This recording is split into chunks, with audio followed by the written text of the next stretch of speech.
Selamat pagi, sahabat asuransi. Kembali lagi dengan saya, Andreas Pedivilor, guru asuransi. Dan kali ini saya ingin menjelaskan ataupun menyampaikan dengan tema berinvestasi di asuransi.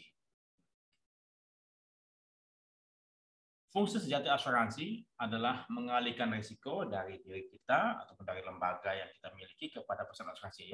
Mengalihkan risiko-risiko yang kita miliki kepada perusahaan asuransi dengan membayar sejumlah premi ya setiap bulan ataupun setiap tahun. Itu fungsi sejati asuransi. Kemudian, walau telah kita membeli polis asuransi, risiko tetap ada. Karena kenapa? Karena mungkin kita keliru membeli jenis polis asuransi, keliru membeli jaminan-jaminan yang kita perlukan, dan keliru memilih perusahaan asuransi.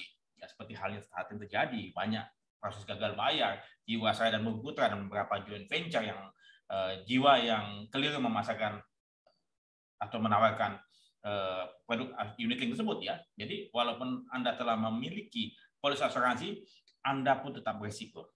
Ya, jadi jangan sampai katakan, saya sudah punya polis asuransi, semua sudah jamin. Keliru. Anda mesti pahami terlebih dahulu ya. Karena walaupun Anda telah membeli asuransi, risiko tetap ada. Nah, kemudian berasuransi salah satu tujuannya meminimalisir risiko diri Anda dengan membayar sejumlah premi asuransi. Diharapkan Anda bisa tidur dengan tenang di malam hari ataupun Anda bisa berpergian dengan tenang setelah Anda meninggal rumah karena semua diri Anda dan aset Anda telah diasuransikan. Jadi konsep asuransi adalah peace of mind memang betul diperlukan, tetapi kembali sekali lagi berasuransi pun juga beresiko. Nah, fungsi sejati asuransi investasi tadi asuransi adalah transfer risiko, sementara investasi adalah kita punya dana dapat dikembangkan. Jadi kita punya dana saat ini bisa dikembangkan untuk masa depan ya. Itu tujuannya apa? Mengembangkan dana untuk mendapatkan return yang setinggi-tingginya dengan risiko yang terukur ya.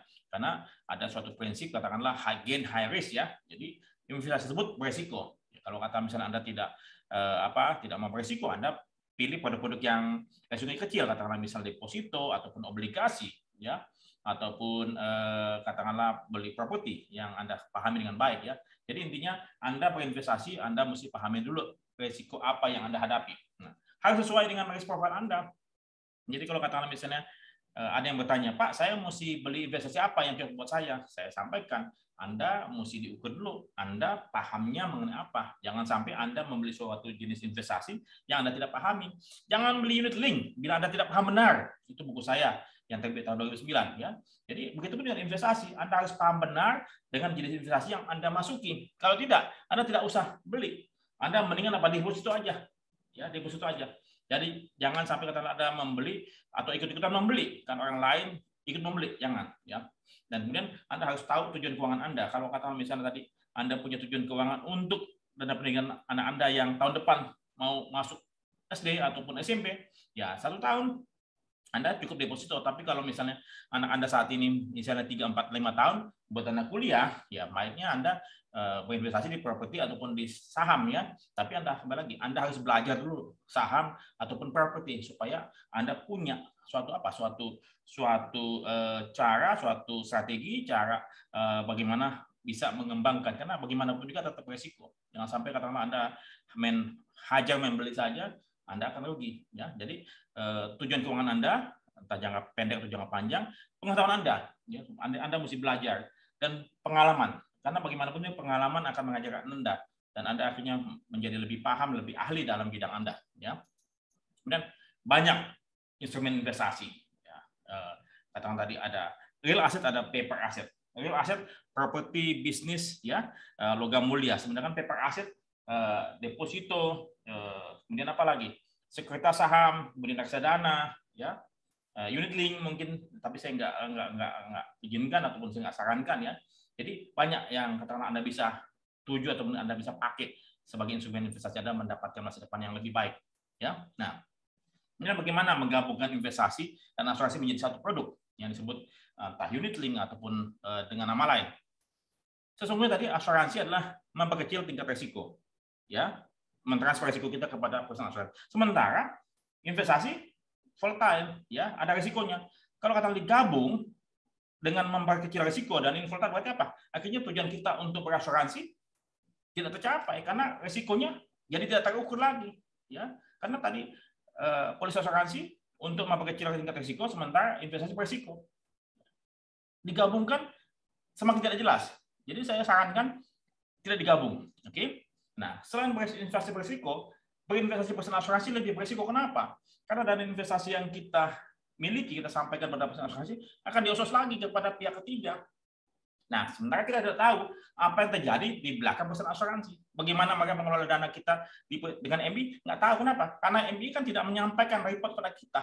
Makanya pada waktu Infobank menyampaikan tulisan saya sampaikan kepada Infobank, dan dalam buku saya nanti akan terbit di bulan Maret ya, terkait dengan unit link, saya bilang apa lagi? Sebaiknya perusahaan MI menyampaikan report tersebut kepada perusahaan asuransi untuk diteruskan kepada nasabah, supaya nasabah tahu betul nggak MI yang dipakai demikian, betul nggak NAB-nya dari MI tersebut ya, supaya apa? Supaya transparan. Kenapa? Karena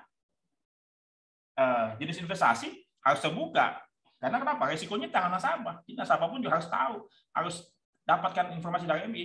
Nah, kemudian biaya investasi perusahaan asuransi umumnya lebih tinggi. Kenapa? Karena kembali lagi mereka menambah biaya investasi, biaya pengelolaan manajemen ya oleh investasi. Jadi MI mencas sekian persen, ditambah lagi biaya perusahaan asuransi, sehingga apa? Biayanya lebih tinggi. Nah, sebaiknya kenapa? Sebaiknya saya pikir kenapa tidak Anda beli langsung reksadana dari MI atau beli saham langsung di sekuritas, sehingga apa? Dia punya biaya pengelolaannya lebih kecil.